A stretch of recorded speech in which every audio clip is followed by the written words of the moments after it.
Olá, eu sou Amanda Campos.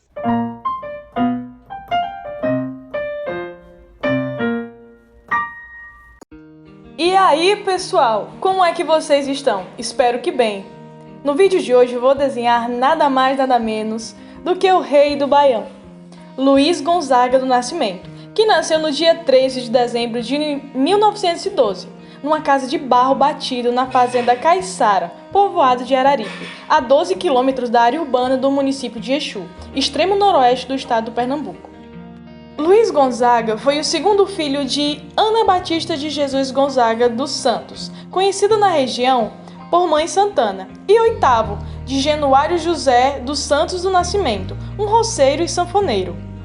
O padre José Fernandes de Medeiros o batizou na matriz de Exu, no dia 5 de janeiro de 1920. O seu nome, Luiz, foi escolhido porque dia 13 de dezembro é o dia da festa de Santa Luísa. Gonzaga foi sugerido pelo vigário que o batizou. A cidade de Exu fica no sopé da Serra do Araripe e inspira uma das suas primeiras composições, Pé de Serra. Seu pai trabalhava na roça, no latifúndio, e nas horas vagas tocava o acordeão. Também consertava o instrumento. E foi com ele que Luiz aprendeu a tocá-lo. Muito jovem ainda, já se apresentava em bailes, forrós e feiras. De início, acompanhado pelo seu pai, mas com 13 anos já era convidado para shows individuais. Autêntico representante da cultura nordestina, manteve-se fiel às suas origens, mesmo seguindo a carreira musical no sudeste do Brasil. O gênero musical que o consagrou foi o baião. A canção emblemática da sua carreira foi Asa Branca, composta em 1947 em parceria com o advogado cearense Humberto Teixeira. Antes dos 18 anos, Luiz teve sua primeira paixão, Nazarena, uma moça da região, e ele foi rejeitado pelo pai dela, o coronel Raimundo de Olindo, que não o queria como genro, pois ele não tinha uma instrução, era muito jovem e sem maturidade para assumir um compromisso. Revoltado com o rapaz, ameaçou-o de morte. Mesmo assim, Luiz e Nazarena namoravam às escondidas por meses e planejavam se casar. Januário e Ana, os pais de Luiz, lhe deram uma surra ao descobrir que ele se envolveu com a moça sem permissão da família dela, e ainda mais por Luiz tê-la desonrado. Os dois disseram isso propositalmente com o intuito de serem obrigados a se casar. Na época, a moça, que não tinha mais a sua virgindade, se houvesse relações antes do matrimônio, o homem era obrigado a se casar ou morreria. Nazaré revelou ao seu pai o ocorrido e foi espancada por ele. No entanto, Nazaré não engravidou. O coronel Raimundo ficou enfurecido e tentou matar o rapaz, que enfrentou a luta. Raimundo revela que, mesmo desonrada, iria arrumar um casamento para sua filha com um amigo mais velho que já sabia da situação dela, ou a internaria em um convento. Mas com Luiz, ela não se casaria. Revoltado por não poder se casar com Nazarena e por não querer morrer nas mãos do pai dela, Luiz foi para o Crato, no Ceará, e depois para a capital daquele estado, Fortaleza, onde ingressou no exército em junho de 1930. Lutou no sertão nordestino, combatendo cangaceiros, coiteiros e coronéis. Apesar disso, alimentou uma grande admiração pelo líder dos cangaceiros, Virgulino Ferreira, o Lampião, passando a adotar uma vestimenta inspirada nele ao se profissionalizar.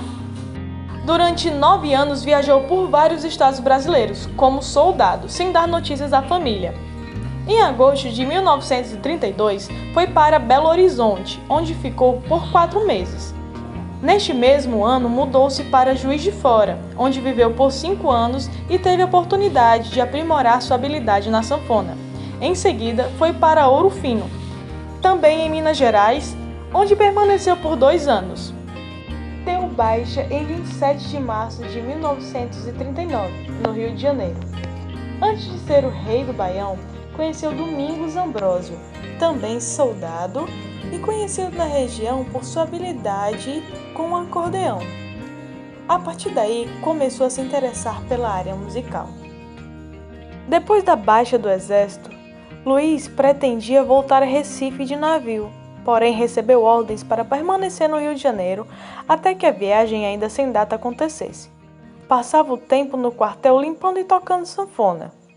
Um colega um certo dia lhe recomendou que fosse tocar no Mangue, zona de Meretrício, do Rio, onde bares e ruas ficavam cheios de músicos. Lá, Luiz fez sucesso e tornou-se amigo de Xavier Pinheiro, que o guiou pelo submundo das zonas do Rio de Janeiro. Estando decidido a se dedicar à música, Luiz escolheu permanecer no Rio de Janeiro, então capital do Brasil, onde a rádio e a música aconteciam na época. Foi tocando em bares, cabarés e programas de calouros. Nessa época tocava músicas de Manezinho Araújo, Embolados, Augusto Chaveiros, Valsas e Serestas e Antenógenes Silva, Shotes e Sambas, que o ensinou a tocar alguns tangos. Apresentavam-se em típicos figurinos do músico profissional, paletó e gravata. Para ganhar atenção no meio artístico, Luiz foi se apresentar nos 2 principais programas de calouro da época do Brasil: Calouros em Desfile, de Ari Barroso, e Papel Carbono, de Renato Mussi. Recebeu notas médias em ambos. Por essa época, passou a frequentar uma república de jovens do Ceará, incluindo Armando Falcão, então futuro político e ministro da Justiça do governo Ernesto Geisel, onde se apresentava em troca de refeições. Um dia, Armando lhe perguntou por que ele não tocava músicas nordestinas, e foi a partir daí que Luiz passou a integrar canções da sua terra natal em suas apresentações e percebeu uma resposta positiva do público. E em 1941, de volta ao programa de Ari, foi vitorioso executando a música Vira e Mexe, com sabor regional e de sua autoria. O sucesso da apresentação, apreciado pessoalmente por Henrique Frois Domingues, deu-lhe um contrato com a gravadora RCA Victor, pela qual lançou mais de 50 instrumentais. Sua primeira atuação em estúdio, contudo, foi como músico de apoio na canção A Viagem de Genésio, da dupla Genésio e Januário. O registro aconteceu em 5 de março de 1941. No dia 14 do mesmo mês, gravou seu primeiro disco de fato, Vésperas de São João, em uma serenata. Paralelamente aos discos, cortejava uma carreira na rádio e conseguiu a sua primeira oportunidade por meio de Renato Mussi, que o levou à Rádio Clube para substituir Antenógenes Silva do programa Almas do Sertão. Luiz tentou cavar uma carreira como cantor na rádio, mas Fernando vetou, a ponto de fixar avisos pela emissora permitindo que Luiz se apresentasse somente como sanfoneiro. Luiz driblou a proibição oferecendo-se para substituir cantores quando estes estavam faltando ao trabalho. Ao descobrir a manobra, Fernando pediu ao diretor-geral da rádio, Roberto Martins, que o demitisse o sanfoneiro, e que assim se concretizou. Anos mais tarde, Fernando se diria arrependido de sua atitude, que atribuiu à sua jovem incapacidade de ser flexível. Um radialista da emissora, Átila Nunes Pereira, chegou a lhe oferecer espaço como cantor, argumentando que quem mandava em seu programa era ele. Mas a saída de Luiz foi ordenada antes que a chance pudesse ser aproveitada. Mais tarde, Luiz buscou uma parceria para ajudá-lo a escrever músicas que cantaria. Tentou primeiro Lauro Maia Teles, mas este não se sentia adequado para o posto e acabou lhe indicando Humberto Teixeira, que viraria efetivamente seu parceiro. Com ele compôs 27 músicas, entre 1947 e 1952. Outras parcerias notáveis foram com o médico Zé Dantas, que o rendeu 46 composições, e entre elas, Dança da Moda e O Shot das Meninas, e com João Silva, que rendeu mais de 30 canções.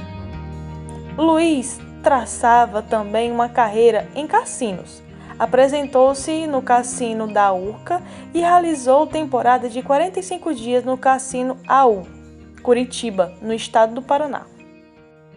Veio depois sua primeira contratação pela Rádio Nacional. Lá conheceu o acordeonista catarinense Pedro Raimundo, que usava trajes típicos da sua região. A partir de então surgiu a ideia de apresentar-se vestido de vaqueiro, figurino que o consagrou como artista. E em 11 de abril de 1945 gravou sua primeira música como cantor no estúdio RCA Victor. A Mazuca Dança Mariquinha, em parceria com Miguel Lima. E entre 1951 e 1952, a marca Colírio Moura Brasil celebrou um contrato de teor promocional com o cantor, custeando-lhe a excursão por todo o país, fato esse registrado por Gilberto Gil. A partir do final dos anos de 1950, com a chegada da Bossa Nova e mais tarde da Jovem Guarda, Luiz caiu no ostracismo, embora ainda fosse respeitado e reconhecido pelos outros cantores mais modernos. Luiz Gonzaga sofreu de osteoporose por anos e em 2 de agosto de 1989 morreu vítima de parada cardiorrespiratória no Hospital Santa Joana, na capital pernambucana. Ana Krepp, da revista Cultura, escreveu: "O Rei do Baião pode ser também considerado o primeiro rei do pop no Brasil. Pop aqui empregado no seu sentido original de popular." De 1946 a 1955, foi o artista que mais vendeu discos no Brasil, somando quase 200 gravados e mais de 80 milhões de cópias vendidas. Compara o Gonzagão a Michael Jackson. Ele desenhava as próprias roupas e inventava os passos que fazia no palco com os músicos. Foi o cantor e músico e também o primeiro a fazer turnê pelo Brasil. Antes deles, os artistas não saíam do eixo Rio-São Paulo. Gonzagão gostava mesmo era de showbiz, viajar, fazer shows e tocar para plateias do interior. Em 2012, o filme de Breno Silva, Gonzaga, Pai para Filho, narrando a relação conturbada de Luiz com o filho Gonzaguinha, em 3 semanas de exibição já alcançara a marca de 1 milhão de telespectadores. E em 13 de dezembro de 2012, o Correio Brasileiro, seguindo a tradição filantética, emitiu o selo postal em homenagem ao centenário do nascimento de Luiz Gonzaga.